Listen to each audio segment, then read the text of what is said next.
mission to be accomplished.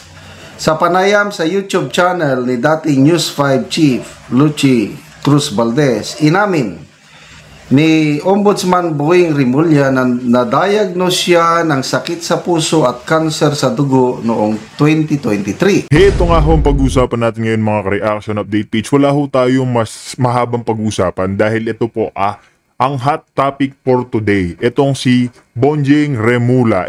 Hindi naman po natin siya pinapanalangin na magkaroon ng patong-patong na sakit mga kabit. Ang gusto lang ho natin, ang gusto lang naman ho natin, maging matuwid na siya. Alam niya na hong malala ang kanyang karamdaman. Ano po ba yung sakit niya? Ayan, narinig naman po natin, cancer. Hindi lang ho yan, hindi po kasi basta-basta yung mga ganyang sakit mga ka-update. Meron pa siyang leukemia. Diba? Mga ka-update, ito lang. Kung ako kay Rimulya, hanggat nabubuhay pa siya dito sa ibabaw ng lupa, maging matuwid na siya. Itama niya na yung mga pagkakamali niya. Hindi yung nagmamagaling-magaling siya. Kasi mga ka-update, ang taas ng posisyon mo, ombudsman ka. Mismong yung anak mo, hindi mo mapakulong kahit alam mong mali yung ginagawa niya. Alam niyo po ba yung ginawa ng anak niya, mga ka-update? Nahulihan ho. Ng pinagbabawal na gamot. Yung pinakaayaw na ayaw ni Pangulong Duterte. O, diba? Tapos sino yung pinag-iinitan niya? Si BP Sara. Pinag-iinitan niya ho, yung mga kaalyado, yung mga dating umanib kay Pangulong Duterte kasi po, ayaw ni Pangulong Duterte sa droga. Etong mga kawani na ito, si Marcos Jr., ano po ba yung nai-issue sa kanya? Etong si Lisa Marcos, ano po ba yung nai-issue sa kanya? Si Paulo Tantoco, yung kaibigan nilang, alam nyo na, yang nawala dyan sa Amerika. Nawalan ho ng buhay, hindi ho mismo nawala. Nawalan ng buhay dahil ho na overdose. Pinag-iinitan ho ng mga bangag ang mga Duterte. Isang-isa na nga yan mga kapdito. Nasa harap na ho natin si Trililing. Diba? Kaya kung ako kay Boying Rimulya, mga ka-update, habang nabubuhay pa ho siya, ituwid niya na ho yung mga pagkakamali niya. Hindi yung may mission pa daw siya mga ka-update. Ano po sa tingin nyo ang magiging mission ni Boying Rimulya mga ka-update? Yung pag-iinitan niya na naman ba itong si BP Sara at yung mga kaalyado niya? O itutuwid niya na yung mga pagkakamalit baluktot niyang desisyon o pagkakamali niya?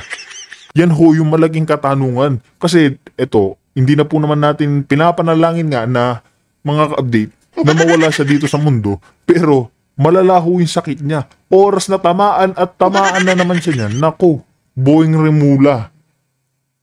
Hindi ka tatanggapin sa langit lalo't lalo na sa ginagawa mong panggigipit dyan sa mga Duterte, sa mamamayang Pilipino. Bakit sinabi kong mamamayang Pilipino? Imbis na pukusan nyo yung flood control, bakit binabanatan nyo yung mga senador? Diba? Napaka-obvious naman po kasi ng mga birada ng mga ito mga ka-update. Imbis na pukusan nga yung mga nagnakaw, yung mga sangkot, yung mga pinangalanan, ano po yung inuuna nila? Yung mga kalaban ho nila, kalabang partido. Halatado ho kasi sila mga ka-update. Tayo naman, may karapatan ho tayong magsalita, magalit sa mga yan. Bakit ho? Kasi nga ho, nagbabayad tayo ng buwis. Nagtatrabaho lang sila mga ka-update sa posisyon na yan para may mangyari, gumalaw ang bansa. Pinapasahod ho natin sila. Kaya wala ho silang karapatan, tayo ang banatan. Binabanatan nila yung mga Pilipino, yung mga Duterte, lahat ho Pag against ka sa kanila, yun yung mga binabanatan nila. Pero pagka-alyado ka nila, safe na safe ka.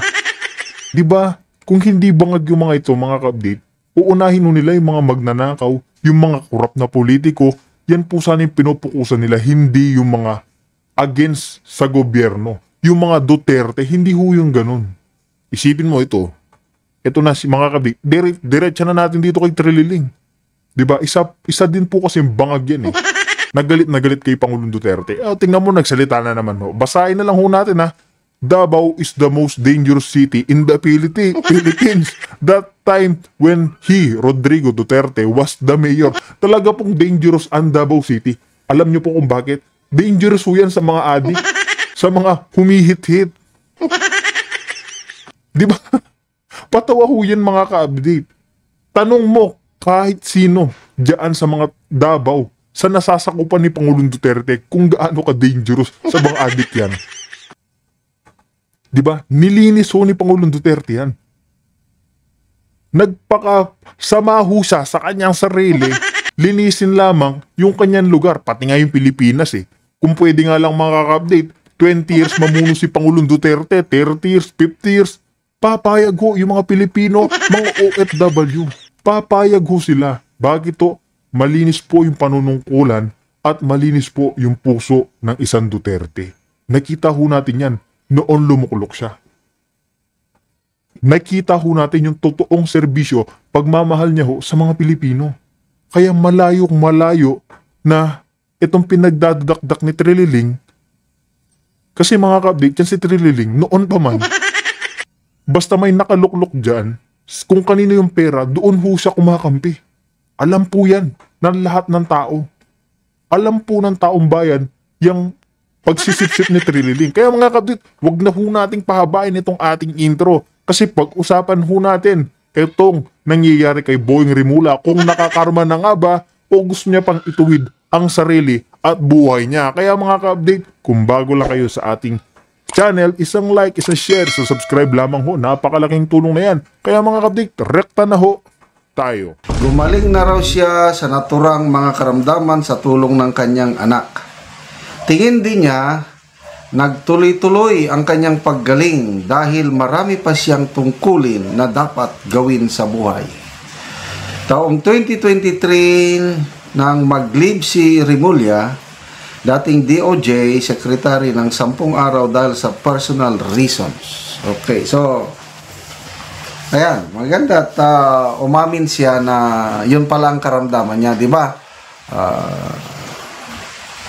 Kumalat ang balita noon na nagkaroon siya ng malubsang sakit, yung sakit sa puso, yung naoperahan.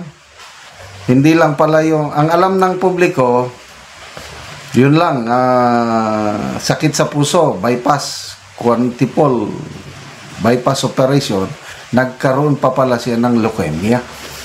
At ngayon, tuloy-tuloy na ang iyang paggaling. Kaya ang dahilan, siguro marami pa akong gagawin. So, ano kaya yung mga pinapagawa pa ng Diyos sa kanya? Yan ang pag-usapan natin. Okay.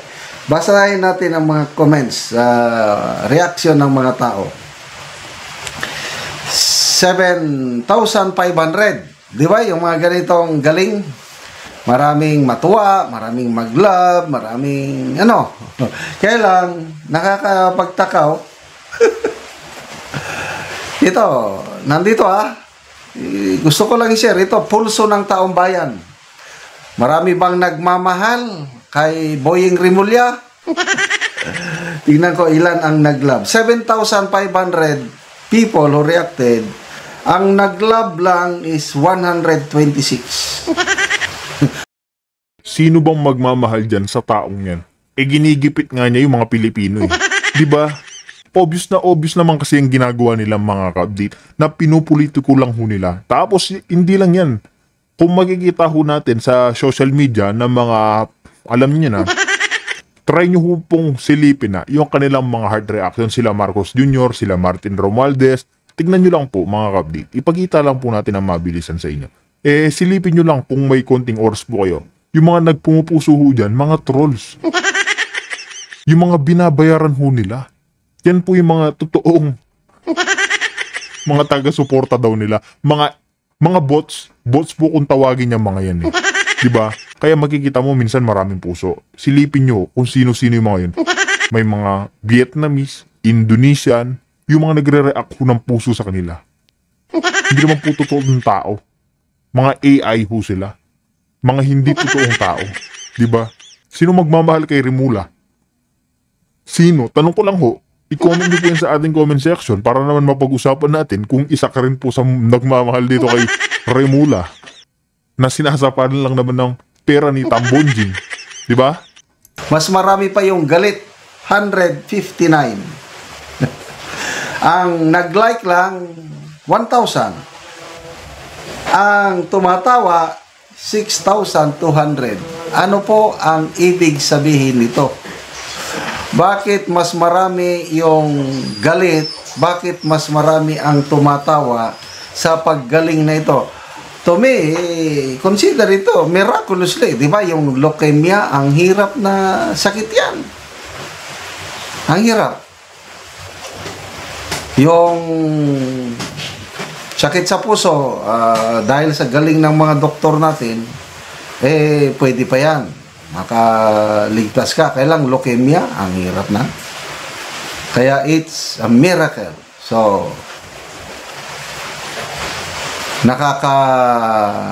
nakakatuwa para sa mga nagmamahal kay Ombudsman Boying Rimulya. Kailang, bakit naman ito 6,200 tinatawanan lang siya, mas marami pa yung galit kaysa yung nag-love. So, this is an eye-opener. Tignan natin mga comments.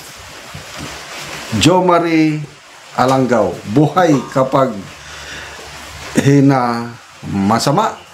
Buhay ka pa. Masama ang dugtong. Hindi ko na lang ano. Tata, hindi ito multo.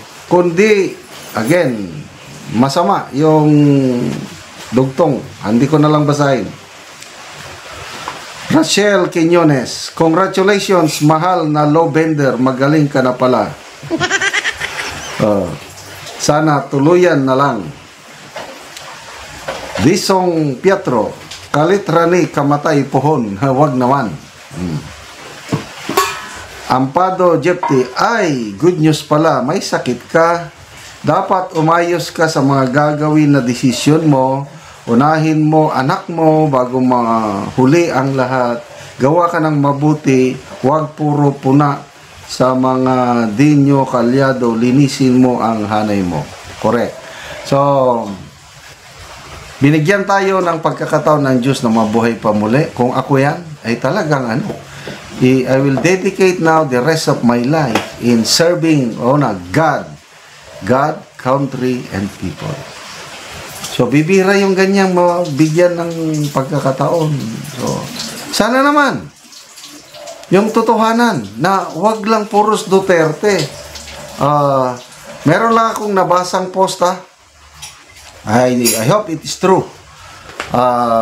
Isang kongresista, wag ko munang pangalanan kaya baka peke yung yung isang kongresista, hindi si Romualdez at hindi si Romualdez at hindi si Ko. Isang kongresista na parang alyado ng mga tolpo, parang may link, parang ma-indict o makasuhan sa flood control anomaly. Wow! Matutuwa ako pag matuloy ito. Sabi nga ni Senator Alan Peter Cayetano is, Boying Rimulya is a committed worker.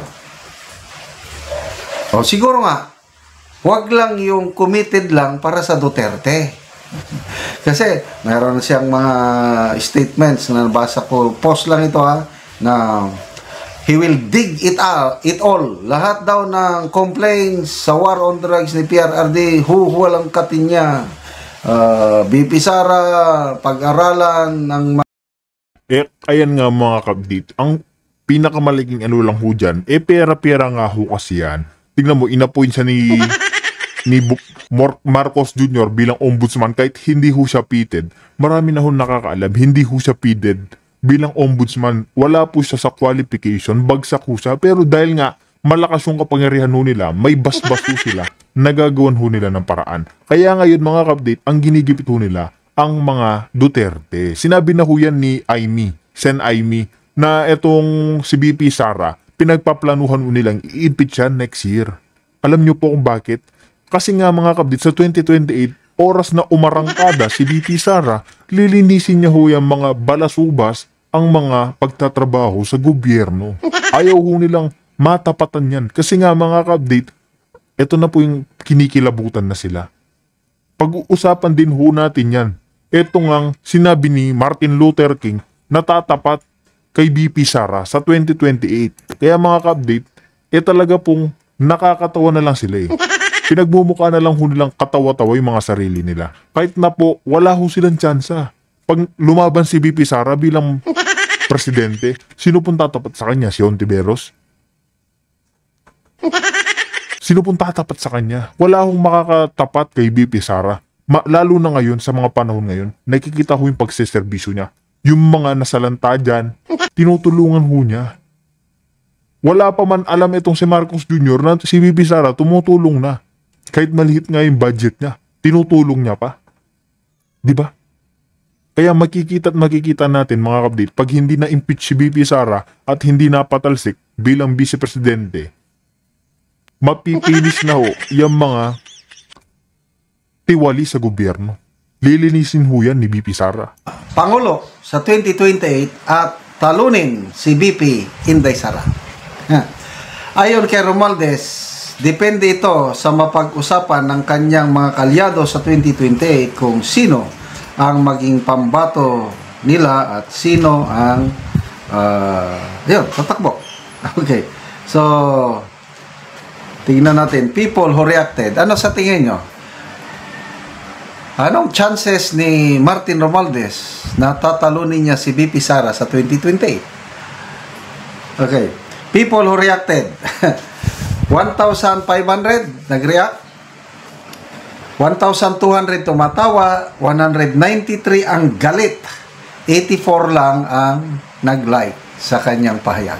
So, ilang percent yan? Mga 2% lang ang chances niya na manalo kung tatakbo siya. Okay? So, basa tayo sa mga comments. Cynthia Barsibal, ha ha ha, crocodile is running. Willie Galera, tawa ka Martin, baka nga kamag-anak mo di ka iboboto. Teresa Dizon, in his dreams.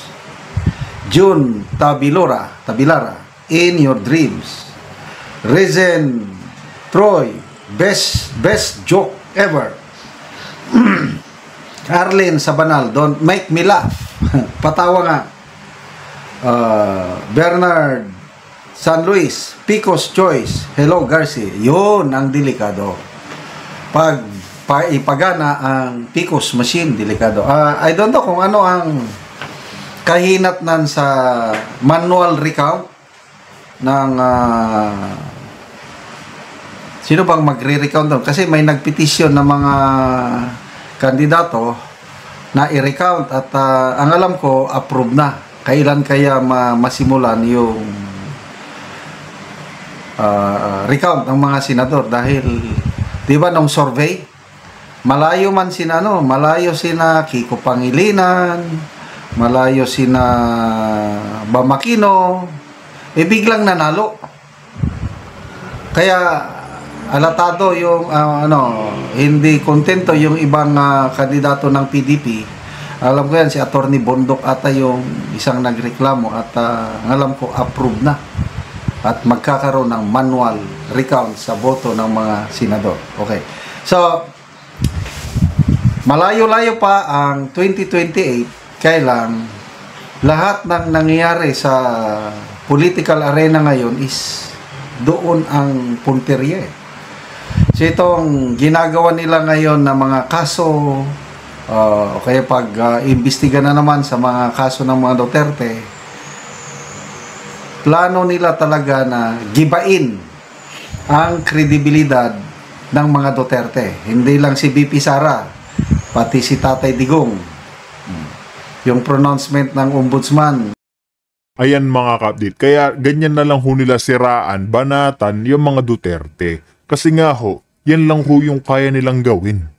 Kasi ayaw lang ho nilang patakbuhin nga si BP Sara. Wala nga ho kasi siyang katapat. Kahit sino hong ilaban kay BP Sara, wala hong mananalo.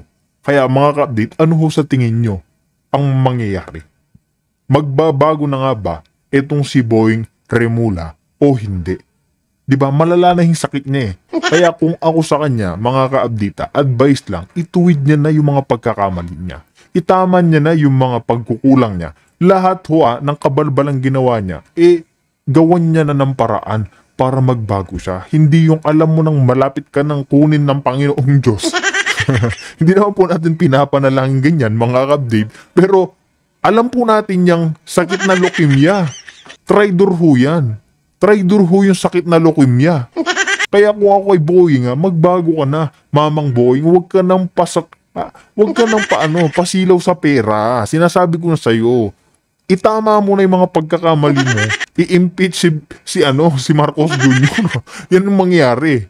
Panigurado matutuwa yung mga Pilipino pag napatalsik yang si Marcos. Kaya mga ka-update, i-comment nyo naman ho ang inyong mga opinion at pahayag sa comment section para naman ho ating mapag-usapan. Dito na rin ho natin tatapusin ang ating reaction video.